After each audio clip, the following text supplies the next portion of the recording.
ఓం గణాధిపతయే నమః. సుబ్రహ్మణ్య షష్ఠిని స్కంద షష్ఠి అని కూడా అంటారు. ఈ డిసెంబర్ 7 శనివారం రోజున వస్తోంది. ఈ పండగ విశిష్టత ఏంటి? దీని వెనక గల్ల కథ ఏంటో ఈ వీడియోలో తెలుసుకుందాం.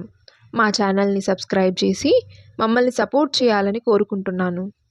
తిరుమలలోని కళ్యాణ సుబ్రహ్మణ్యేశ్వర స్వామి మార్గశిర శుద్ధ షష్ఠిని సుబ్బరాయుడు షష్ఠి అని, సుబ్రహ్మణ్య షష్ఠి అని, స్కంద షష్ఠి అని రకరకాలుగా పిలుచుకోవడం జరుగుతుంది. సుబ్రహ్మణ్య షష్ఠి దీపావళి పండగ తరువాత జరిగే ఉత్సవం.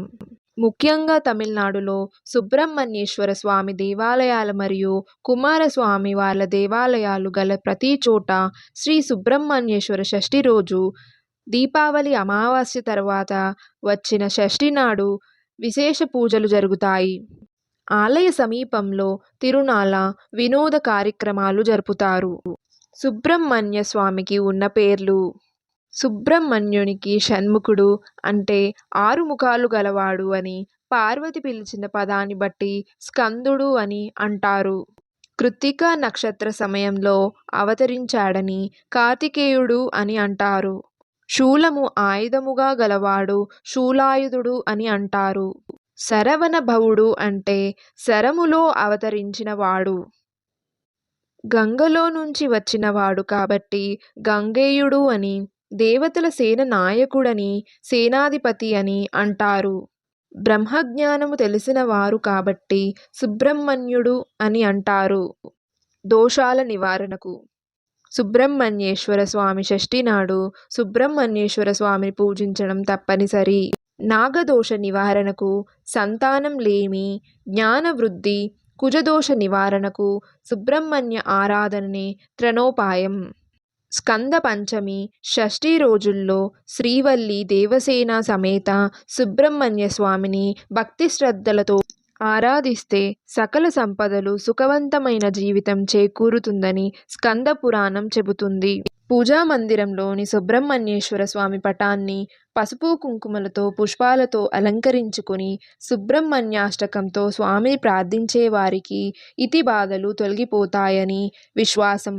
నమస్తే నమస్తే మహాశక్తి ప్రాణే, నమస్తే నమస్తే లసధ్వజ ప్రాణే, నమస్తే నమస్తే కఠిన్యాస్త ప్రాణే, నమస్తే నమస్తే సదాకిష్ట ప్రాణే.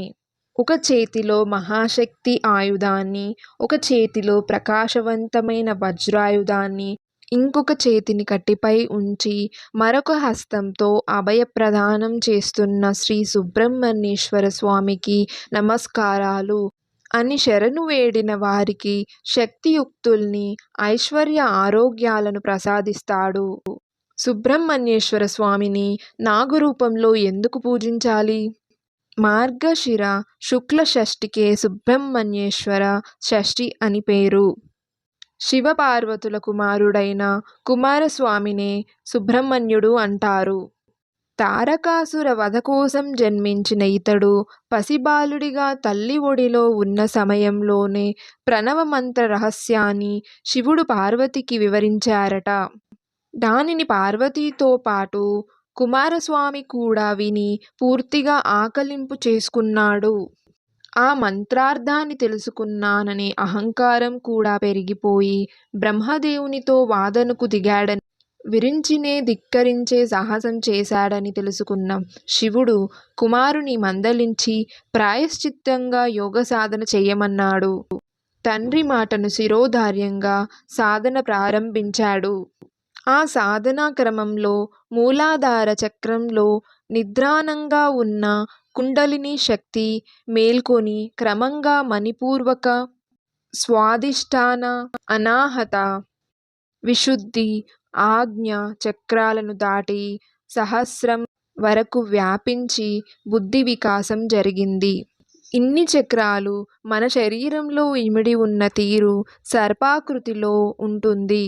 వీటన్నిటినీ దాటుకుంటూ సహస్రంలా బుద్ధి వికాసం చెందిన తీరు 1000 పడగల నాగులాగా గోచరమవుతుంది. అందువల్ల ఆత్మజ్ఞానం పొందిన సుబ్రహ్మణ్య స్వామిని నాగుల రూపంలో ఆరాధించడం ఆచారంగా వచ్చింది.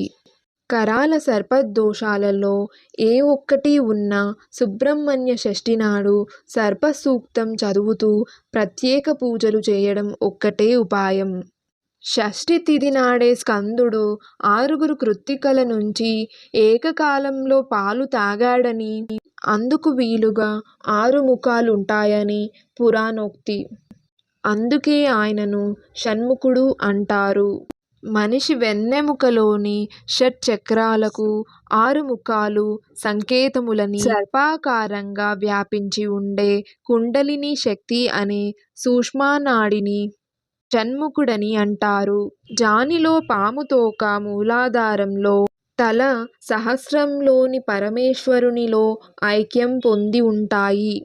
కనుక ధ్యాననిష్ట ద్వారా మానవుడు కుండలిని శక్తి సహస్రంలోని పరమేశ్వరుడిలో ఐక్యం చెయ్యాలనేది బోధపడుతుంది. నాగుపాము చూచిన వెంటనే నాగన్నా నువ్వు మా జోలికి రాకు, మేము నీ జోలికి రాము అంటూ దండం పెట్టుకోవాలని పెద్దలు చెబుతుంటారు.